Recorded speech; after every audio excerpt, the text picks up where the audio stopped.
Welcome to the Limb Strong podcast, a production of the Limb Preservation Foundation. Whether you are a caregiver or a medical professional, you've found a community dedicated to hope and recovery. I'm your host, Lori, and each month we bring you real stories from the front lines of limb preservation, from the incredible resilience of our community to the latest breakthroughs in medical technology. At the Limb Preservation Foundation, our mission is simple: to provide community and support for those experiencing life and limb-threatening conditions. So let's get started. In July, Americans throughout the country celebrate Disability Pride Month. Originally conceived to commemorate the Americans with Disabilities Act, also known as the ADA, which was signed into action on July 26, 1990. Over the past 36 years, Disability Pride has grown into a celebration of disability culture and community, while also recognizing the ongoing fight for accessibility and inclusion led by disabled people across the country. Limb loss affects approximately 1 in 62 Americans, but more broadly, disability touches nearly 1 in 4 people nationwide. Many people continue to navigate barriers to healthcare, workplace accessibility, and equal treatment and respect in their daily lives. In 2026, the official theme of Disability Pride is "The World Works Better With Us," highlighting the innovations designed for accessibility, including, but not limited to, curb cuts, voice-to-text technology, and closed captioning, just to name a few, benefit everyone. Our guest today is Quána Madison, Community Engagement Specialist at the Clifford Still Museum in Denver, Colorado, and organizer of their Disability Pride Festival. Welcome, Quána. Thank you for having me. Our pleasure. I'd love to start by telling the listeners a little bit about your story and how you became involved in disability pride and advocacy work. Yes, so a little bit about my story. I am a person with multiple disabilities. Most of them are unapparent, or I could say invisible. And I'm also a multidisciplinary artist. And something that led me to this work is that I have developed a relationship with the Clifford Still Museum starting back in 2019. I originally discovered this museum when I was going through my cancer battle. I had a friend take me there, and I discovered it to be this really just healing and welcoming space. And I started to get involved with them and do work with them. And over the years, now my role is a part-time community engagement specialist. And in that role, I get the pleasure of working with a variety of communities in our local Denver area. And one of the programs that I got to collaborate and take over was our Disability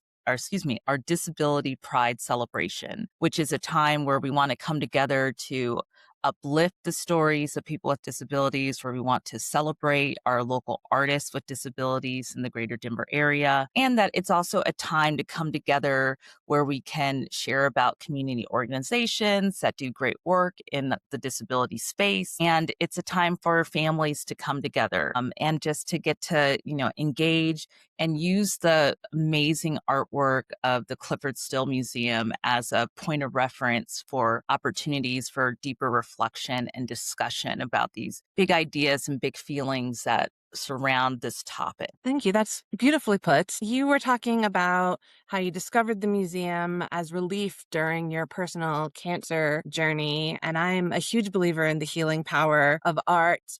Can you talk a little more about the connection between art in general, Clifford Still in particular, if relevant, and how that can support people with disabilities? Yes, as you can see, I have a little friend here with me. So, he might chime in here too, my little cat.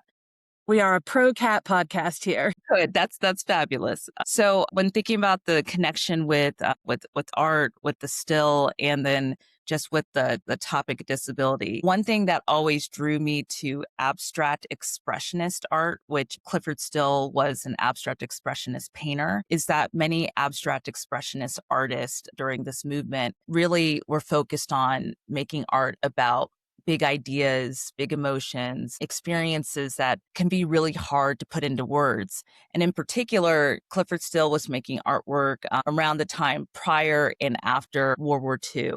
And a lot of artists at the time were thinking about, what do I paint about? What do I create about after dealing with the complex emotions connected to World War II? And so when I think about the power of art and abstract art, sometimes you can use artwork in a way to communicate just about experiences that are hard to capture, but they're universal experiences. And so when I think about being a person with disability and trying to explain some of the lived experiences that I have and for what other folks deal with too, sometimes I feel like art can help capture those ideas and give us an entry point to look. In particular, at the Clifford Still Museum, we don't have, titles to the paintings, and Clifford Still was intentional about that.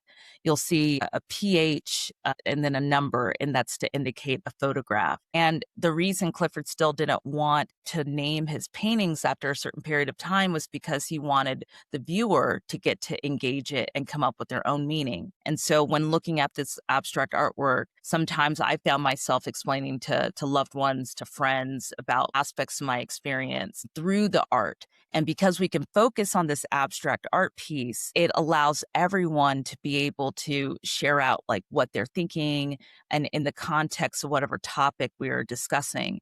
And that felt like a way to safely sometimes discuss aspects of like, my experience. And I know for the experiences of others who share about this. And that's where I think that connection where art can support well-being, where we can use artwork as a way to help us have a little bit of safe, healthy distance to discuss something without feeling all the attention on us, but also that looking at artwork can be a really powerful way to promote introspection, to promote self-awareness, to also enjoy the other wellness benefits such as stress reduction and lowering like cortisol levels in the body. But I think most importantly, I personally think that the connection with using this type of artwork to promote wellness is to use it to help you think about the concept of hope and to engage your creativity. When we engage with art, regardless if we're making art or experiencing art in some sort of meaningful way, it can help our creativity. And when we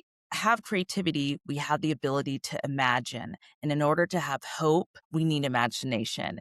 In order to chart new ways forward, for example, in the world of accessibility and what we're trying to do as a society and in these movements to make the entire world more accessible and to really celebrate people with disabilities. I feel like art can be a powerful way to also promote advocacy. And by promoting that advocacy, it can give catharsis, it can give joy, it can give deeper meanings. So that's my personal perspective on the matter. Yeah, absolutely. Really thoughtfully put. It really resonated with me, sort of almost the cyclical nature of the art, in that, was derived from processing the hurt and pain of World War II. And then now, all these decades later, other people can use that to process whatever they themselves are going through. So I really like the idea of that being a cycle and being something that resonates, across generations.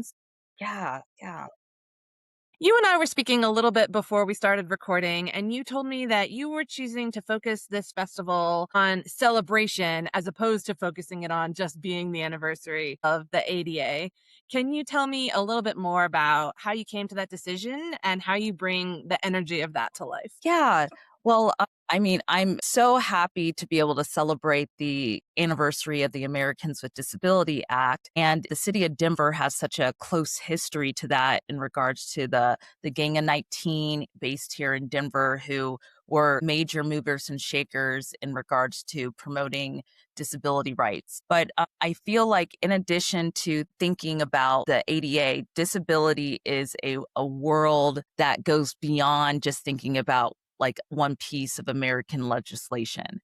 To me, disability and the world of that is, includes so many different peoples and has included peoples over all of time. There's always been people who have lived with different bodies, different ways in which they process and take in the world. And unfortunately, in our past, throughout different histories, we have excluded people with disabilities. We have oftentimes shamed people with disabilities, and sometimes out of an intentional sense of wanting to enact feeling superior to people who are different than them. But also, I think there's a lot of ignorance that has existed in the world around people's experiences and how disabilities have always existed. And again, like the differences of bodies and people taking in information, expressing themselves. And so I started reflecting on this as I've gotten more involved with local advocacy groups here and just working actually with a lot of other artists with disabilities as well. And when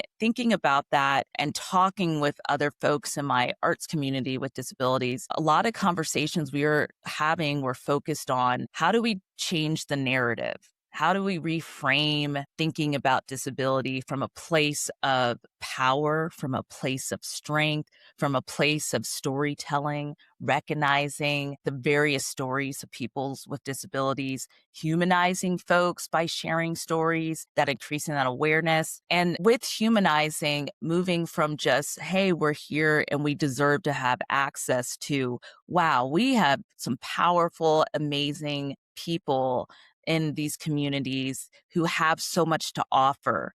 And if we would take more efforts to find ways to make our world more accessible, let it be it's in spaces we go to, like cultural spaces, to places we live, to workspaces, if we can make the world more accessible, we can get to enjoy and celebrate the beautiful diversity of various peoples with disabilities. And so reflections on that with other artists in the community made me think, wow, I have the special opportunity here where, and luckily because of the amazing like staff and people I work with at the Clifford Still Museum, where we value thinking about these topics, being supported to go, well, let's reframe this celebration and where we have these family programs and we have these opportunities to bring people together to really just go, hey, let's honor and celebrate people. And that might be just by holding beautiful space for us to come together and to do looking together, to make art together, and also to have an opportunity for local community members to get to know about our wonderful organizations like the Limb Preservation Foundation or like the Atlantis community in Denver or organizations like Guided by Humanity. And so that got me thinking. And when we started to reframe it that way, and not forgetting about the ADA, but to me, building on it, we had really great response from our community. And we had more community members sharing, hey, thank you for holding this space. Or, hey, do you know about this other organization or these other community groups or these artists with disabilities that you might want to know about? And then it kind of led into this like beautiful growing of our community network. And that's when also we've always valued providing space to uplift artists in our community. And in particular, we started to really go, well, how else can we highlight some of the amazing artists with disabilities that are in our community? So for instance, this year, I'm so excited that we are featuring a local artist that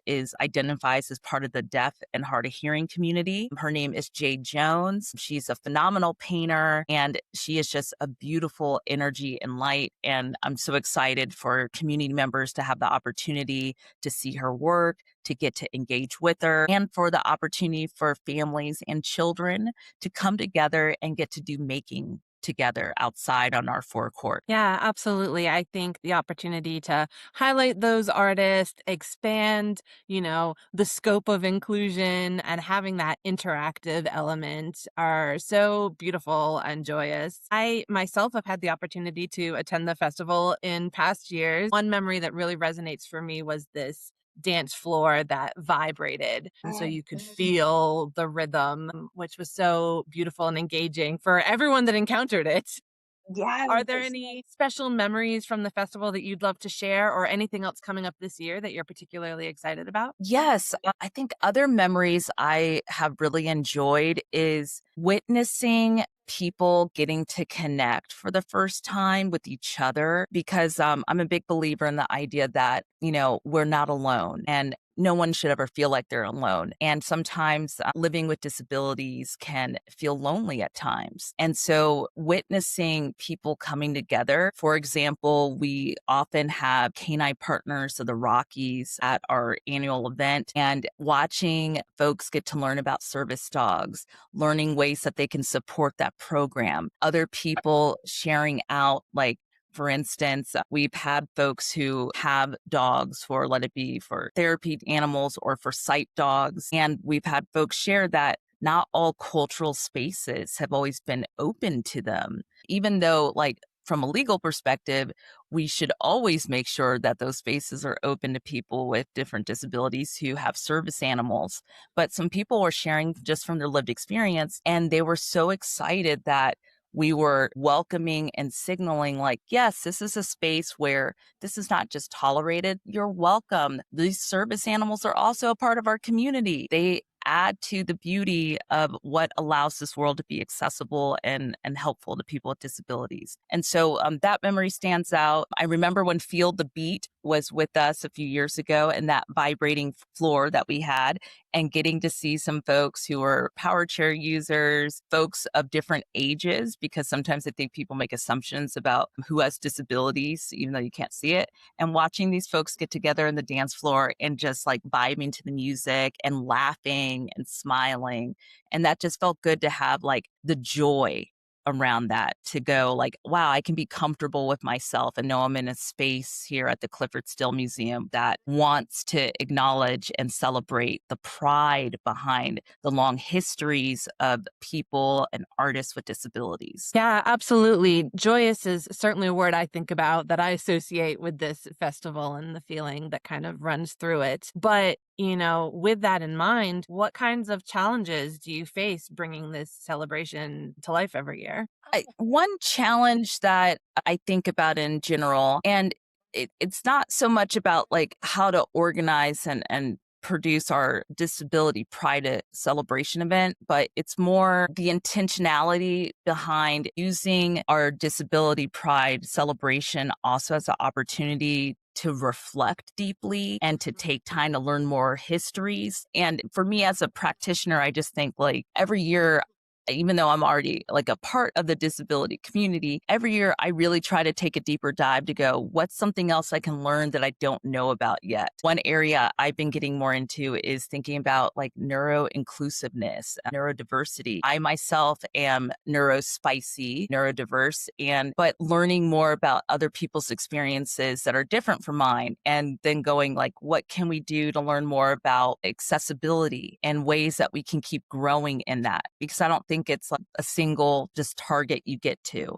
It's a ongoing conversation, ongoing process that's lifelong. And so during this time, I myself, and I know that other colleagues and people just involved in the disability community in general, we try to also just take time to reflect on these things and then go, how do we use our voice? How do we use our talents and gifts and our relationships and connections to open up more space to share out about that? And so that's what I think about. And I notice that when we have this celebration every year, I try my best, not perfect at it, but I strive to practice being a better listener each year, to listen to the different insights. And that includes feedback and critical reflection, which like we welcome, to go, okay, what can we do differently to make sure that we are being as accessible as we can and that we are centering the lives and experiences of people with various disabilities in what we do in practice. And so I just appreciate the opportunity to get to connect then with local community members, with listening to the children that are there, the things that they share out, or hearing feedback from just other partners even on, hey, here's another way that you might want to approach this, or here's a new approach or strategy that you might want to consider, or a tool or resource that can help you with making this space even more accessible. Accessibility to us at the Still is not just about, do you physically have access into our space? It's not just about ADA compliance. It's about belonging. It's about connection. It's about community. And how do we use our wonderful, amazing museum and all the amazing collection of artwork there and the spaces and the programs and the people that we have there to go, what can we do to create more belonging for all folks? Because at the Still Museum, we believe art is truly for all. And with that, then it makes me go, okay, well, what can we do better each year to be responsive to our community? And so I get actually really excited about that. And trying to support folks with feeling that belonging. And collectively, as a museum, I know that we all truly believe in wanting to create that space in what we do. Let it be it's our visitor services team, our visitor experience team members, just with being welcoming and accommodating to our amazing curatorial team, to our collections team, to our archivists, our conservationists, and the different things that they want to do to make sure that our exhibitions are accessible, and to all the leadership team members and our museum educators who are running our programs, and just everyone in between, and our security members, us all as a family of people here in these art spaces going, what can we do in the ways in which we have power and have voice to try to make sure that we are advocating to make our spaces more accessible and to create that like true sense of belonging that is something is a lifelong journey and practice. Yeah, really beautifully put. I really resonated with this focus on reflection and on centering the needs of the community themselves. That's something in our work that we also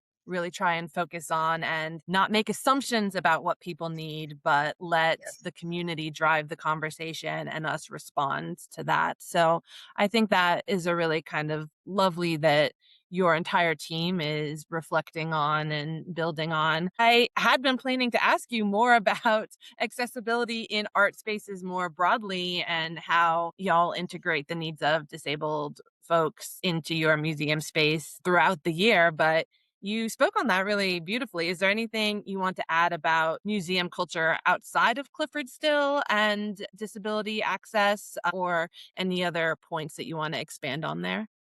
Yes, I would love just to add that one thing that I value with the Clifford Still Museum community, and from like the staff to people who are members and folks who are just wild enthusiasts of the museum and the community, is that when I'm in conversations with these amazing people, I just really feel that sense of like a genuine authenticity of wanting to be responsive and to educate themselves and to want to go, as we listen to community members, let's develop sustainable, reciprocal, mutually uplifting relationships, and to go, what do we do to build on this? And knowing that it's a practice that we always want to do. And so I think about that. And I also then think about museums in general, how a lot of arts and cultural spaces are very like passionate about wanting to create spaces of belonging for people with disabilities, and not just for visitors, but also for employees, for staffers, for volunteers that engage with these spaces. I have been blessed to be able to do workshops and attend the Kennedy Arts Center's Leadership Exchange in Arts and Disability Conference that happens every year. On behalf of the Still Museum, am really proud to get to go this year to offer a capacity building workshop called, supporting employees with executive function differences. And in a lot of cultural spaces, I've noticed over the last several years that there are a lot of conversations and commitments to going, what can we do to make these spaces not just accessible and sharing tools and best practices, but also to go, what are we doing to make sure it's accessible for staff? There's sometimes these myths and stigmas that, will advocate for young people or children that might have disabilities, but then there's might be a stigma or a myth that, oh, you're going to outgrow some of this, or this won't, you won't need to worry about this in adulthood. And that's definitely not the case. And so I feel like expanding the conversations into what do we do to make more built workspaces or virtual workspaces accessible for people with disabilities so they can participate more in these spaces. And part of, disability justice, because I feel like disability pride too is about thinking about the justice pieces, equity. Many people with disabilities struggle, and I know this from personal experience living with disabilities that impacted me in the workforce. Many folks with disabilities struggle with having access to economic opportunities that are a fit and alignment with supporting their well-being and their strengths in their bodies and the ways in which they process information. And so that's an area that I think there's more conversations happening about that, of what do we do to make more decisions to support economic justice and opportunities for people with disabilities. And so if folks are interested in that, I definitely want to, encourage them to check out some of the conversations happening in cultural and museum spaces around that. Yeah, absolutely. It's really exciting to see the way that these cultural spaces are leading the conversation and moving accessibility forward. That's really encouraging to see and hear about. And it kind of dovetails perfectly into what I wanted to talk about next. Here at LPF, at the Limb Preservation Foundation, we see people in every stage of their disability journey, from people who just got their diagnosis to people who have been living with limb loss or limb dysdifference for literally decades. And the concept of taking pride in your disability community and culture, that can really be a struggle for people who are living with constant chronic pain. They're feeling grief about their loss. They're feeling stigma around their disability, or as you just pointed out, economically just struggling to get by. What message would you have for someone whose current lived experience is feeling isolated from the idea of pride, just as a basic premise? Yeah, and this is just me speaking personally from my lived experiences and my disability journey. My first message would be your experiences are valid. Your feelings are valid. You deserve to have space to be understood and to have whatever you need to support you to be understood, that your needs are important and that, you're not alone. And if you feel alone, that I want to just encourage you to know that there are different support spaces, there are people, there are resources that exist that you deserve to have access to help give you support. In my own journey, my disabilities have changed a lot over the years. But in one of my most difficult moments where I had a lot of mourning and grief was when I nearly died after one of my surgeries related to my cancer previvor treatments. And after that, I developed widespread total body pain and fatigue in a way that it was hard to put into words, but it made it where I couldn't work or do anything that I had ever done before. And I felt like my entire life collapsed, and I felt like an identity crisis. And I felt like I was not going to have a future because and I had some self-hatred that was in there with grieving the loss of who I had been, what the dreams that were associated with some of who I had been, and having to reckon. And that was a multi-year process for me to figure and navigate that out.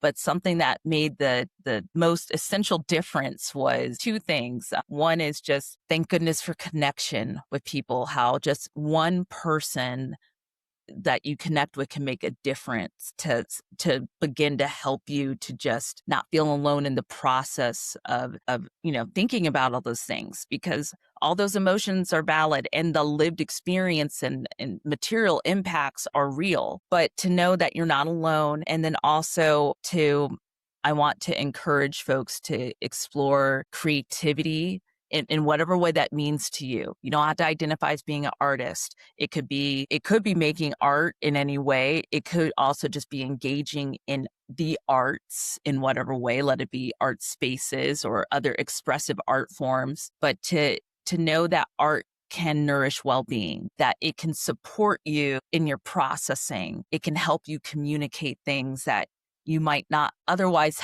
felt like you had a great way to communicate, and it could be supportive to help you find joy again too, and community. That's been my lived experience, and this is why I now went into the arts, that I became a professional artist, that I wanted to work in art museum spaces like the Clifford Still, because I know the power of how art making, art spaces, and the communities around it can make a profound difference in helping you find some healing and wholeness. And again, that's not to say that the lived experiences, it's complicated, and not everyone gets to have the same kind of experiences, where there's really a variety of differences in some of the challenges we face. But just to know, like, your experiences are valid, you deserve to be heard and understood, and that you're not alone, and that there's communities and mediums and spaces through the arts that can really profoundly make a difference for you. Yeah, absolutely. Beautifully put. I am also a huge believer in